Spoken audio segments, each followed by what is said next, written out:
देश की राजनीति में बड़े अविश्वसनीय परिवर्तन हो रहे हैं। जो घटनाएं हो रही हैं, जिस तरह का घटनाक्रम चल रहा है, कई बार उनको सुनकर देखकर लगता नहीं कि ये अपने देश में हो रहा है। ताज़ा घटना है, आपको पता होगा कि अप्रैल महीने में यानी सीपीएम की कांग्रेस होने वाली है, यानी एक तरह से कहें अखिल भारतीय सम्मेलन होने वाला है।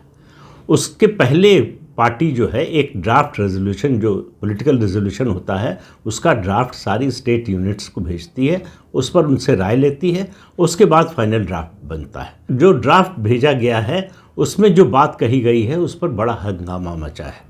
कांग्रेस पार्टी कह रही है कि सीपीएम केरल में ख़त्म हो गई है, उसने अंदर खाने से समझौता कर लिया है, भारतीय जनता पार्टी से हाथ मिला लिया है।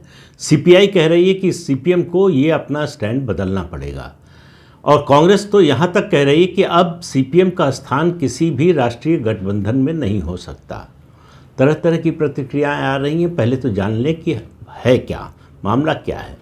सीपीएम ने अपने इस ड्राफ्ट रेजोल्यूशन में ये कहा है कि वो ये नहीं मानती कि केंद्र प्रधानमंत्री नरेंद्र मोदी की जो सरकार है वो फासिस्ट सरकार है या नियो फासिस्ट सरकार है। उन्होंने कहा कि हमने कभी नहीं कहा कि मोदी रिजीम जो है फासिस्ट या नियो फासिस्ट है। फिर उसके आगे उन्होंने कहा कि हमने ये भी नहीं कहा कि देश में फासिज्म आ गया है। हम जो कह रहे हैं वो सिर्फ इतना है कि 10 साल से लगातार सत्ता में रहने के कारण सारी राजनीतिक शक्तियां बीजेपी और आरएसएस के हाथ में आ गई हैं। इसकी वजह से नियो फासिज्म के कैरेक्टरिस्टिक्स दिखने लगे हैं। सिर्फ इतना कहा है हमने। और याद करिए, इससे पहले जब सीताराम येचुरी जीवित थे, उनके राष्ट्रीय महासचिव, तब वो तुलना कर रहे थे मोदी की और भाजपा आरएसएस की, और मोदी की खास तौर से हिटलर से और तानाशाही प्रवृत्तियों से, और गिना रहे थे कि किस किस तरह से मोदी सरकार के काम फासिस्ट नेताओं के काम की तरह हैं। अब वहाँ से सीपीएम क्या पूरा अपना रास्ता बदल रही है, यू टर्न ले रही है?